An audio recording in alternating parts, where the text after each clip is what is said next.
Hello, everyone. Welcome and thank you for tuning into our podcast. It's about payroll. We're your hosts, Brian Escobar and Walter William Duncan III. Whether you're new to the payroll industry or a seasoned vet, this is the podcast for you. All right. Welcome back, folks. We're so happy you keep joining us here on our payroll podcast. We're so Yes. excited about the growth. Well, we were like still in 13 countries, but hundreds of listens. And we're just really excited. We never thought would be this point this quickly, really. It's Absolutely, man. right. It's just good support. And clearly we're putting something decent out there. So we appreciate you. Today's show, we just wanted to keep that vibe of doing something different. We were getting bogged down on trying to do some really technical things and we wanted to keep it fun. So we're going to share a few different topics about payroll and how payroll plays in to our day-to-day lives and a few cool examples that we came up with. But before that, man, how you doing, Walt? I'm good, man. I'm excited. I am so happy just looking at the analytics for this podcast and all the support, all the different guests that we've had so far, the guests that we're gonna have. I'm super excited, man. Like you were saying, I'm surprised. I'm blown away that we're in 14 countries and Ooh, 14 now. we're almost at 400 listens Wow. already. You know what I'm saying? Wow. Since we started this, and it's just been mind blowing. I'm glad that we decided to take the step Yep. and take that leap and do it. Yep. And I think we're just going to continue to grow and see some positive things come from this. Yeah, absolutely. And a perfect segue into this quote that you shared for us today. The secret of change is to focus all your energy, not on fighting the old, but on building the new. Yes, that quote by Socrates. Socrates. I like that, man. Perfect segue because that's true, man.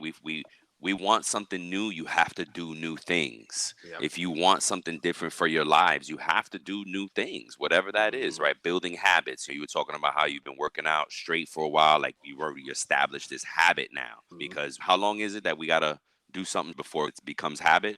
They said 21 days, 3 weeks. 21 days. And it's not a lot of time, but it's tough if you're trying to do something Hmm. new and you got to build that habit. As we say, keep going, keep growing. Whatever you guys are trying to do, just Exactly. keep going, man. Keep trying because it will make an impact as long as we're focusing that energy on building something new. Yes, exactly, man. I'm going to touch on what you were saying about me working out. So, right around that third week is when I was just like, stuff started getting stressful with different things going on at work and life and stuff like that. And so, it was easy for me to say, oh, I'm just going to take today off as a mental stress day. Yep. And that's the fight that we have to have and Yep. go through. It's just we need to fight those old habits and no, not even fight them like the quote was saying, but build those new ones and to say, hey, I'm gonna not fall back into those old That's things. right. I'm gonna continue to do what I'm doing. Yep. And now that I'm starting to walk around and I pick up the weights like in the middle of the day and just like start because it's a habit now. Yep. And so like I enjoy this habit. Yeah, Good for like you, bro. I'm glad. yeah. That's awesome. That's awesome. So one of the things that I wanted to talk about, I have 3 kids and my oldest is going to college and it's back to school time all the way around. She's also working and a lot of folks don't know students are tax exempt on federal and state level. They still should pay Social Security and Medicare because that ultimately starts building that bucket for retirement. Mm. So that's another good call out. People often don't realize that your Social Security and Medicare, you are paying into a bucket that hopefully when you retire, you're able to pull from. Social Security when you retire is not free money. It's money that you've paid into the system your whole career. And now you're getting it back. You're supposed to get that money back. That's Mhm. why that conversation about, oh, the Social Security is going to go away is such a controversial topic because most Americans are like, whoa, what do you mean it's going away? I'm paying into that every paycheck. Yeah. Like, they can go away all it wants as long as they give me my money back. You know what I mean? It's always a conversation piece because it's should it be privatized? Should the government have that control of it? But look, it is what it is at this point. Understand that if it all remains the same, your Social Security and your Medicare is what you draw on when Hmm. you retire. Yep. So keep that in mind. All right. So one of those benefits are being a full-time student in college. They're exempt from federal and state and local taxes, Hmm. income taxes, because it's just a benefit. Hey, you're a student, you need your money. Yep. I was just telling my daughter, like, hey, make sure that you're not paying those taxes. And the sad part is a lot of companies are not even aware of this, Yeah. and they hire a student, and the student has to fight for it, and hey, I'm a student, I'm tax exempt. It may throw off your payroll person, because if they're not used to dealing with students, Uh-huh. they're going to be like, no, I can't do that, that's illegal. Yeah. So you really have to be the push. And I even told them, if they push back, you let me know and I'll call them, Yep. because I'm your father and I'm a payroll professional. So Yes. I'll educate them on this benefit so that you can be tax free. Now, again, the difference is, does she get the money in her paycheck every paycheck, or when she goes to file, she's going to get the money back? Yes, of course, if you're of the thought of that's just money in the bank and we can save it, or the great Susie Orman, who kind of her frame of thought has always been, I think, if I'm not confusing the facts, is that you should have your money now. You Yeah. take your money when you get paid so that you can invest on with that money and you can save on it, instead of letting the government chill with it all year, billions of dollars that they're making investments and interest and making money on, and Yeah. then they pay it out in taxes. And she always says that it doesn't even out, dollar for dollar. When you go file your taxes, you think you're getting all this money back, but there's always little things that kind of catch it up, and or you get whatever. It's so complex that it's like you may not get all your money back because of the tax laws. Yep. So just keep that in mind. Parents with full-time students, college students, and even high school students, they should not be paying taxes. So as we go back to school, keep that in mind with your students, period. If they're working age and they're student age, they can be tax exempt. Is, So, Let oh me yeah. ask you a question. So Yeah, go ahead. is that why a lot of parents, when they send their kids to college, they still claim them on their taxes? Absolutely. Yeah, Mhm. exactly. They're still dependents. Yeah. They're still dependents. Yeah. And that's funny because my CPA asked me that. He's like, hey, is she doing this? Is she doing that? Like, we had to now I have to factor her into this conversation because Yeah. she's a student age and working age and all that. Yep. Yeah, absolutely. Yeah, man. Great points, man. Thank you for sharing that and letting us into a little bit of your life and like your shared experience that a lot of different parents, let alone payroll professionals, have going on with their college kids. So thank you for Absolutely. that. Absolutely. So something I wanted to touch on as we flow through this list is how politics can impact the work environment. Now, I know we've talked about politics, office politics. I'm actually Right. talking about Real like politics. actual government politics. Okay. And I have this story where not even a story. It's just basically I've heard at several different companies throughout my career. I've been told you're never supposed to talk about politics at work. Yeah. Like never. They were like, no, we don't bring. Everyone comes in, Yep. do their job. You don't talk about who you're affiliated with, what you believe, whether you're liberal, apolitical, moderate, or conservative. You don't talk about it because it can lead to those tense moments. And if you knew that this person that you already bump heads with was opposite of you or Yep. thought opposite of you, it could create like a hostile work environment. Yeah. It could. Unfortunately, I know I've seen it happen in my career where someone didn't think the same way as another person, and they purposely like would get in the other department's way, or they would Mhm. purposely like argue with this person just to say I don't like them. I just want to. I don't do this and I don't do that. But because they knew about their personal political and religious beliefs in that instance, you know what I'm Yep. saying? So I just feel like we're all people. You can believe what you want to believe. You can think what you want to think, but give each other that respect in the work environment. Don't allow it to affect your job, because if you're the one who's starting to like be a jerk about it, then you're going to find yourself probably being written up and being talked to, Mhm. having a counseling with you because of how you're operating at work. Yep. So it makes me think about sex, religion, and politics. Yep. Those topics are sensitive to talk about in mixed company, where where there's not like a friend or something like that, Yeah. or some non-trusted company. Yep. So I always can try to keep that in mind, and I think that's consistent. You were saying don't talk about sex, religion, or politics, right? Nope. You know Yeah. what I'm saying? Don't talk about it. Those are the things we don't, the names, the things, the topics we do not speak of. You know what I'm saying? Yep. So like we don't touch those things. So I get it, because it can lead to those moments, because most of us are passionate about what we believe in. So if somebody comes through and says, I don't believe in this and you're passionate about it, of course you're gonna react like that. Like, what? You're not doing this. You shouldn't say this. You shouldn't say that. Yep. I get it. But Yep. we as professionals have to remember that when we find ourselves in those potential situations. Yeah. And I would be careful, looping it back to payroll. Yeah. I would be careful as to advertise your affiliations because we're trusted with finance, right? Whatever little bit of actual impact we could have on somebody's paycheck, the perception is that we have a bigger responsibility, a fiduciary responsibility. We really don't, because again, we process things that are pre-approved. Yep. Your payroll person, regardless of what you think about them, they don't have much impact on your paycheck.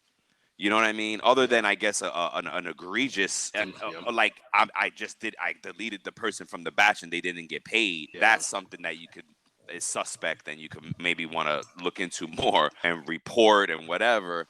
But you can't say, oh, this person's conservative, that's why my pay is so like this or that third, or maybe even as a leader and you're working on projects. Again, I don't think you want to advertise too many things, because then they might start thinking exactly that, hey, is this the right person to be in payroll if they think XYZ? So that's just keep that in mind. It's not about hiding or not being transparent. It's just about being smart about some of those sensitive subjects. You know what I mean? Exactly, man. Yeah. Yep. And just to lighten it up now, we're going to switch gears a little bit. We're both sports fans. Me and Walter love sports. I don't get too much into hockey or golf, but I respect them all, whatever. My thing is baseball and football. My Yankees are doing great right now. The Mets are doing great right now. New York is doing awesome. And it brings up a really interesting topic for payroll, because if you think about, where do they pay taxes? Because the rule in payroll is your income tax is based on where your butt is, where you sit, right? That's the term that we use. Where your butt is, that's where you pay taxes. There are some exceptions, like everything in payroll. There are exceptions, and there are other states that are very aggressive about, doesn't matter where your butt is, your headquarters is in a state that directs your movement, so you have to pay there also, and blah, blah, blah. Be careful, but that is the general rule of thumb. That's the phrase I was looking for. Rule of thumb is where your butt is. So it does apply to professional athletes, because if you think about basketball, football, baseball, they play in different states. Yep. So if you have never thought about it, I'm sure the non-payroll people probably don't even think about it, but guess what? Those professional players, they have to pay taxes in every state that they play in. Yep. So think about that, right? Like, they play in probably 30, 40, 50 states, not all 50, but 30 or 40 of them, and they pay whatever that rate is and all that. I don't even know what that looks like. If you're a payroll professional that works for a professional sports team and would like to be on the show, come through. You're welcome to come on and teach us like what that looks like. Is it automated? Is it manual? Like, how the heck does that work? What do those profiles look like? Who's updating all their tax profile, and how do they know when and how? Is there a payroll system that can handle it out there now? That would be great to know. So it's just one of the things to toss out there for payroll professionals who don't work in sports payroll. Just another interesting call out for the payroll world and how it impacts our day to day. Let me ask you, because I know you mentioned the Yankees and the Mets. So you didn't mention the Giants there, buddy. Oh, what? The San Francisco Giants? I don't like them. I don't like them guys. I'm talking about the New York Giants. Oh, New York Football Giants? Oh, those guys. Yeah, no, those are my big blue, man. They just, we're in the rebuilding phase, bro.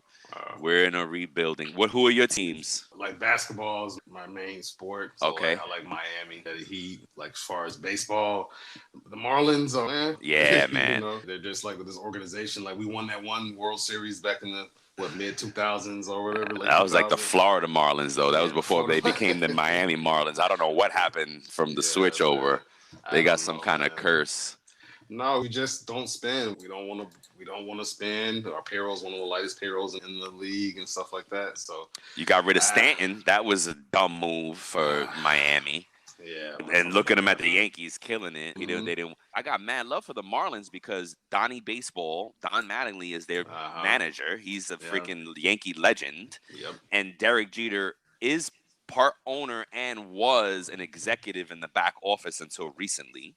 Yeah. So, like, I used to call them the Yankee South. And so I would love to see them do better because now I am in Yeah. that market and they should be my hometown team. But yeah, what Nah. about football?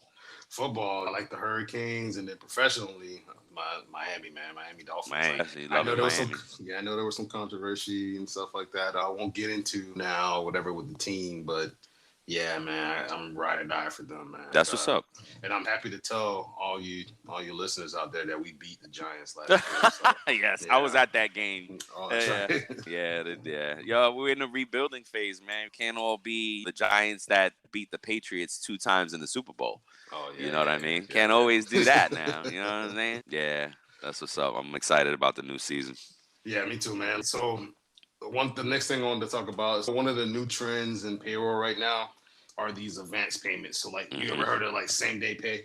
Yep. So that seems to be going on a lot here. And some of the pros and cons like that may have impact on the employees or the employers is that they'll have to manage for the employee aspect, the employees will have to manage their money a little bit differently. Oh yeah. So if I get same day pay, yes, I'll have access to my funds immediately after clocking out and they'll be in there however it's set up. I may have to manage, it's my responsibility to manage how I spend that money if I'm getting that. So there's more pros for the employees because they have to access their funds quicker. They're able to make their ends meet. You know what I'm saying? So if they need some gas, they'll be able to get gas then instead of waiting. Like most pay periods, they have or the majority of pay periods have a lag between period end date and check date. Yep. So you won't have that. You will just have access to your money right then and there, the employee benefits. Now, some of the cons fall onto the employer side because yeah, we help the employees, but you got to think there's some same day pay fees depending on who you partner with in the industry. There's fees that the employer has to pay. Yep. So that increases spending for the employer. So the employee has their immediate cash. Some employers are willing to do that with no problem, and some employers are willing to take that hit just to help their employees out. But you got to remember, like I know this one article I was saying, I think it was talking about nursing, and it's saying that the employees were saying that if they had same day pay, they would work harder. They would work longer. They would like saying like, hey, if I had access to my money, I wouldn't be so stressed out if I had the same day pay option. They're saying, yeah, that can help morale and stuff like that for employers. But you're going to probably have to spend a little bit more money, but some people are willing to take that risk. Yeah.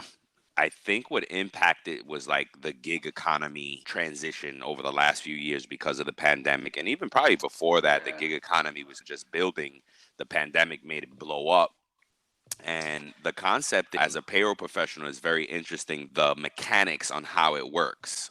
So depending on the vendor that you pick, you have to, or honestly, regardless of the vendor from what I see, you have to be able to get your employees' hours to that vendor every day, all throughout the day in real time is what's preferred, so that by the time they clock out shortly after that, they can already project what their earnings are and they can go ahead and draw on it if they want. Yeah. Some of the stats that I have learned is that a lot of folks, what they do is they create a weekly payment schedule for themselves because most companies, best practice for payroll for your employee and your processing is right. You're not processing every week and you're not doing like a semi-monthly or a monthly pay.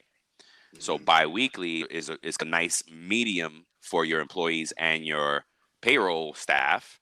But what this advanced pay features, what the stats are saying is that folks are paying themselves weekly. Yes. And I even remember my wife loved, we fell on opposite schedules for pay. Yes. And then nice. we ended up getting income every week, even though we were both on bi-weekly. So that's what folks are really doing. They prefer that weekly payment. The cons is like exactly what you said on the employee side. It really puts a lot of stress onto you. Now you have to manage your money better. Yes. Just some call outs there for that feature. again, pros and cons, good or bad. I think it is a great feature, but you have to use it wisely. You have to be smart because instead of waiting that 2 weeks for your pay, that lump sum, and you've budgeted it Yeah. out, now you're spending a little bit along the way. Yep. And hey, you've already pre-spent, so Yeah. regular payday comes and you might not have a check anymore. You know Yeah. what I mean? Exactly. And then there are also some controls that the employer can enforce as far as how much they can get. Yes. They can limit this. It's a Yeah. feature, so that it's not, oh, you have to give me my pay every day. No. So they can limit it, and I think the vendors also have some controls and limit the amount as well, Good, nice. just as a bit of a safeguard. Yeah. But it is a very interesting new feature, and I think that it is going to become more very normal in the future for this to be a default feature in all payroll products. Yeah, exactly. You're absolutely right. You're spot on what you said with the gig about the gig economy. So when Brian says gig economy, if you don't know what that is, Oh, that's like sorry. the DoorDash, Instacart, Yeah, those sorry. things like that. Yep. So I've done Instacart and made pretty good money, right? And doing a few hours a day. And I would clock out and I would get a portion of that money that I completed those orders for that same day. Within a few hours after clocking out, I would have Wow. access. Now my tips that they would process would take a little bit longer, would take a couple of more days to go through. But like Okay. usually like a day or two, it would post to my account. Wow. Or I could just choose the option to say, okay, hey, fund my account now. I could let it sit in that Instacart account if I wanted to, but then I could just transfer it almost like PayPal or Right. Venmo like that and transfer Right. it to my account for a fee. Wow. Right. And so yeah, so like you were saying, the gig economy has impacted it greatly because you have access to your funds Yeah. right there. Quicker. Yep. Yep. Yeah, I could see that, man. It's definitely a good feature, especially if you're going to do a part-time thing. You Yep. don't have to wait now another 2 weeks because I'm Mhm. doing the part-time because I need extra money, so I need it Yep. now. You Yep. know what I mean?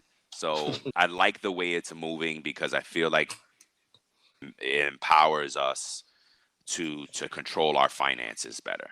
Yeah. If you can, right? Yeah. Control your finances. Be very diligent about how you spend, track your spending, things like that. Yes. I think it forces that. Unfortunately, that kind of leads me into my next topic that I wanted to share about is like how our payroll skills could help us in day to day. Yes. Yeah. And a lot of times with payroll, you are exposed to the accounting department and what budgeting is and finances and things like that, the other kind of helpful things. And for me, that's how it's helped me. Yeah. I'm able to look at my budget differently. I'm able to analyze my spending differently. I'm using spreadsheets to leverage and help Yes. my thing. Yeah. It was funny, just like the other day, I'm looking at stuff and my wife saw me walk by the screen and she's like, oh, you paying bills? I was like, no, you pay the bills. I'm doing the analysis. I'm just doing some analysis. And that's how we partner. It's a check and balances. So another Yeah. thing that I take from work and I apply it at home, I call my wife the family CFO. So she pays all the bill. Like the way we manage it is unique to how we do it, but it is kind of use that Steve Harvey approach to how couples should manage their accounts, and that's what we do. And whatever, she saw me doing stuff, and she's like, "Yo, what are you doing, bro?" And I'm like, "No, man, you do the paying the bills. I'm just doing some analysis. I'm looking at where we're spending." And oh, another good thing that's to keep in mind. What do they call it? Scripture. Like when you have too much subscription stuff and Yes. you forget what you're paying monthly on subscriptions, because it could be like a little $4.99 here and then $5.99 there, and next thing you're hundreds of dollars in subscriptions, and you're like, whoa, where's my money going? In subscriptions, you Yep. subscribing to every channel and every streaming network that comes out, it adds up. So that those are the type of things I find. I'm like, hey guys, are we using this? What's going on with my family? And they're like, oh no, I need to cancel that. And I'm like, cancel it now because it's a waste of money. You can't just let it sit there. Yeah. My daughter had something that was going on, and I'm like, you got to be diligent about that. So that's another good thing for payroll professionals. We're used to analyzing data, right? So Yeah. take those skills and apply it to your day to day. Look Yeah. at all of our credit cards and banks can be downloaded into a spreadsheet now, and you can go and sort it, and you can run pivot tables, you can Yep. combine them. So I take all that into account. I put all of our transactions into one spreadsheet, and I start analyzing it and looking at, hey, what's this and what's that? And sometimes I find stuff that shouldn't be there. Who did this? And they're like, no, we don't know. Yep. We don't know what that is. And Yep. if you can't track it back, guess what? It's probably fraud. And that's Yeah. how or I don't know if they call hackers, but scammers, that's how Scammers. they kind of pressure test. They'll do $10 or $5 on your account to see if you notice it. And if you Yeah. don't notice it, boom, they hit you with 100. If you Yep. don't notice it, they hit you with 1,000. Yep. They keep hitting you as much as they can until you notice it and do fraud alert or whatever. But at that point, they already got a few $100 from you, Yeah. And and yeah. Yep. they got it. The credit card companies, they'll give it back to you, but those Hmm. hackers got it already. Those Yep. scammers got it. They got Yep. paid. Yep. So that's a whole $1 billion industry just in scamming. So you Yeah. got to be careful, and you don't know where your money's going unless you track it. Exactly. So again, Yeah. that's like a very good, helpful payroll skill that we could apply to our lives because we're good trackers. Payroll people are good data gymnasts, I like to say. Yeah. And we're always juggling data and analyzing things. So take those skills and apply it to your regular life and take advantage of these things that to help your day to day. You know what Yeah. I mean? Definitely agree with you. Like some of the things I could think of is like that impact me in my day to day is having time management, or because in payroll you need that time management. You got to use your time wisely. You got to be impactful and efficient and effective as possible in this industry. And then also like it's part of the time management. It's the scheduling. So Yep. me, I have this big like a dry erase calendar on Oh, my okay. fridge, Yep. and I write the dates on there, write any notes on there, and I cross it out, and I do all that. And I do the same thing like with Outlook. You can do either Oh, if on you're my like me. Outlook, crazy. Yep. Yeah, you can do it with Outlook. You can do it with Gmail. Whatever platform you use, there's usually a calendar, especially with your email. There's usually a calendar that you can like sort with your schedule. And so that's for me. That's some of the skills that I've used and I've learned in this industry that impact me from in my day to day, no matter what. You know what I'm saying? Yep. That's awesome. Yeah. So I think the last thing that I'm sure other people listening have experienced in the payroll is when those employees that know enough of the system to try to pull that, hey, I just changed my direct deposit, or I had something happen with my direct deposit, and they just changed it knowing that payroll is getting ready to process, knowing that it could have an impact on their money, and they make a big stink of it. Like I've had this one situation where somebody changed their direct deposit right before payroll, and it came as a live check, and Mm. then they misplaced the live check. And this person was like, "Oh, I need my money. You guys didn't tell me that I'm gonna get a live check. I thought when I changed it, I was gonna get my direct deposit." Nope. Pre-note. And like the system, most systems tell you like, hey, we verified the account, Mm. or it's going through pre-note. Yep. Even if you're the employee who's made the change, it will tell Yep. you that. And so like you have these people that try to play the system and get it to work in their favor, and those people that unfortunately what happens, their account is overdrawn, and they say, hey, my account is closed, and they try to get those funds back or Yeah. whatever. Some of it I attribute it to actual lack of understanding how ACH or direct deposit works. They really don't know how That's it being works. nice. But in some cases, that's what it is. True. Like they have an idea, like they don't know how the data actually works from the system of record, the payment system, to the actual payment institutions, the financial institutions that they bank with. What do you think? I think you're very nice. I love, again, I'm trying to get Walt to build this training series about how to give people grace. Give And I yourself know he's grace. give yourself grace, come to folks where they are, give them grace. So Walt is very awesome in that respect. I'm from New York, so I'm a lot more skeptical. And for me, I hear the BS when I get the whole, hey, this person changed their checking account number and can we reverse their payment? No, Yeah. absolutely not. Because what is happening is not more often than not, they're overdrawn on their account and they want their cash on their next paycheck, instead of it automatically going into this overdrawn account, and they're down because they're overdrawn on an account and they need every bit of their pay. But unfortunately, I guess here's where the part here's where the ignorance comes in, and I'll give it that.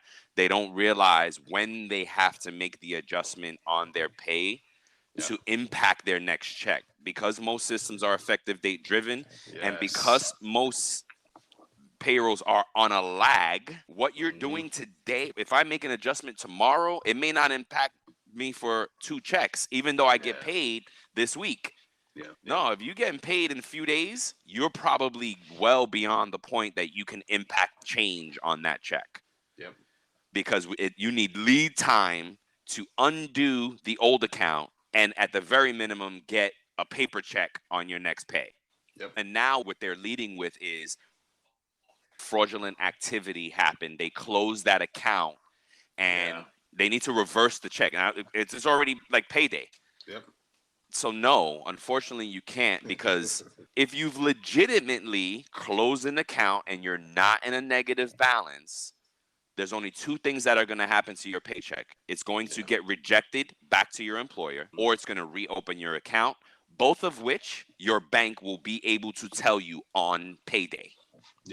If you're looking at your account and it's not there, and your new account rather, I went in, I put my new account there, or I'm looking at my app to make sure it's a live check that I'll have at work or whatever, you call your bank.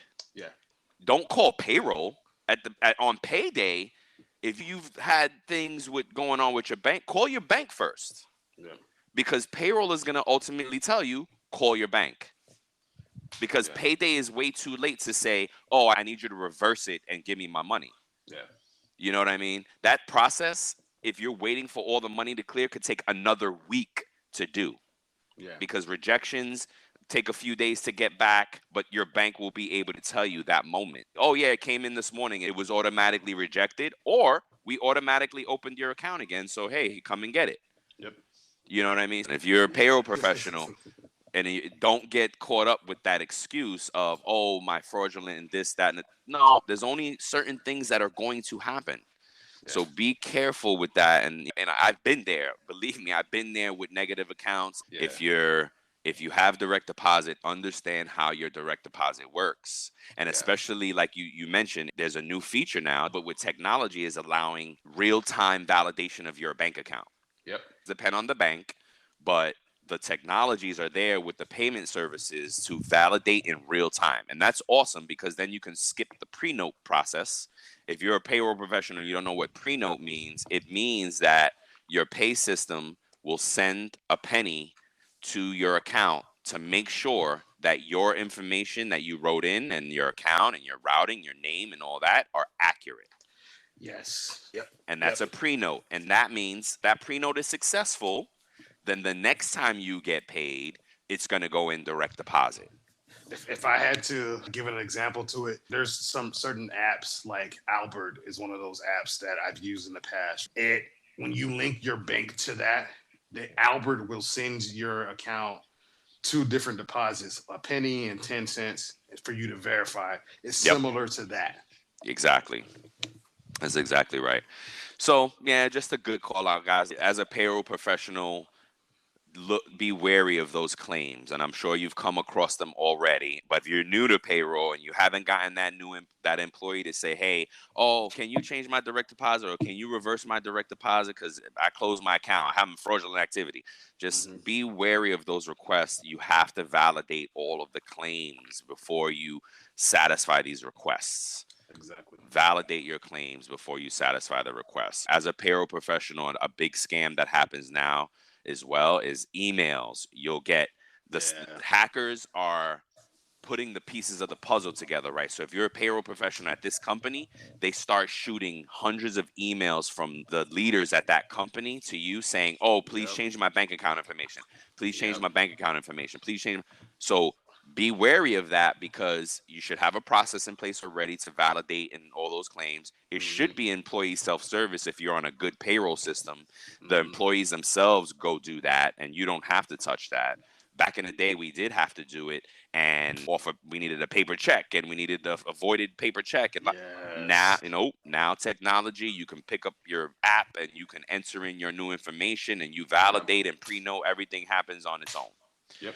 So be wary of those emails, because there are juniors that get caught out there and make payments and do things Yeah. without validating The those email. emails that are coming. 9 times out of 10, the email address that it's sent from is fraudulent, and they don't even go through the effort of making the email address look official. So I saw one the other day for this company. I saw one the other day. This is for the company that we work for now. It came through the help desk. Yep. And the email that it said it came from, like in the message, it said it was the at our company name.com. Oh, wow. So it was like J Smith companyname.com. Wow. And so I was just like, wow. So I clicked into it to look at the details Deeper. behind Yep. that. Yep. And the email was actually a fraudulent email that it came out. It said, Exactly. oh yeah, they used this name Yep. here. But it actually, the origin email is this from some random Gmail account. Yep. So they're getting smarter now. So we have to dig deep. That's payroll professionals. That's right. Yeah. That's right. Yeah. Don't question everything. Yep. You know what I mean? Payroll professionals, you should question everything. Validate your employees' claims. Yeah. Validate your customer requests. I didn't get paid yesterday. Really? Because I see a direct deposit into this account. Oh, you know what? I'm sorry. I didn't look at my bank today. I've had that many times. Or older checks. Oh, I got a check 3 months ago. I never got it. Mhm. Really? Because it's paid on our side. We see that it was paid. And Yep. and in some cases, you can show them the canceled, like the check, like their images, depending on how your banking relationship is set up, you can pull the image of that check and their signature on it. Yep. So I've had to Yep. do that in the past. Yeah. We go through that whole deal, and then to get the backup and be like, oh yeah, okay, I guess I did get paid. Yeah, you did, of course. Come on. Oh, it So- went to my savings account. Oh, exactly. Yes. And that's actually a legitimate issue. But at the end of the day, you have to validate their claim first, as opposed to just turning around. And I can't imagine anywhere that this happens. But, oh, I didn't get paid. Oh, okay, no problem. Here's your payment again. Yeah. No. Yeah. You know what I mean? So, folks, just as a payroll professional, direct deposit is like a huge topic always. And even more so now because of the technology of it and all these tools for advance pay and for push payments and all this stuff that exists. Tracking and auditing and reconciling is more important than ever. Yep. Right? Absolutely. How we move our data, how we validate our data, reconciling the data is super important. So just keep that in mind. Yeah, man. Absolutely. Thanks, All right. folks. Yeah, Yeah, man. thank Thanks, you. everybody, for hearing our rant today, our payroll life rant. Just, I don't know, keeping it fun. It's a lot of fun for me prepping for them. We've needed a break, I think, in our conversations, but we're coming soon. Our next more payroll driven conversation is going to be with 2 HR professionals there that are going to give us how that HR bridge to payroll works, like how that relationship is and what their experiences has been being in HR, dealing with payroll, getting that HR perspective, and more guests to come. It's fun to have some new people on the show and get some different perspectives. So more to come, folks, more fun to come, more learning to come. Thank you for joining us. Again, Thank you, reach out to guys. us. Yeah, man. Let us know what you want, what you need, what you don't like. Don't be mean, but we can take criticism. We'll just straight ignore the mean stuff now. Yeah. Be respectful. Be respectful. Yeah, we respect you. We love you guys. We do this for you. If you don't like us, if you ain't got nothing good to say, you ain't got to say nothing. You know? Exactly. Or if you can't say it in a respectful way, then we're not gonna pay attention to that, man. Yeah. But thanks for sharing, man. Thank you. Appreciate you. Likewise, bro. All right, bro. Later. Thank you for joining us today on our podcast. It's about payroll. We're your hosts, Brian Escobar and William Duncan. And until the next time, folks, keep learning, keep growing, and most importantly, keep going.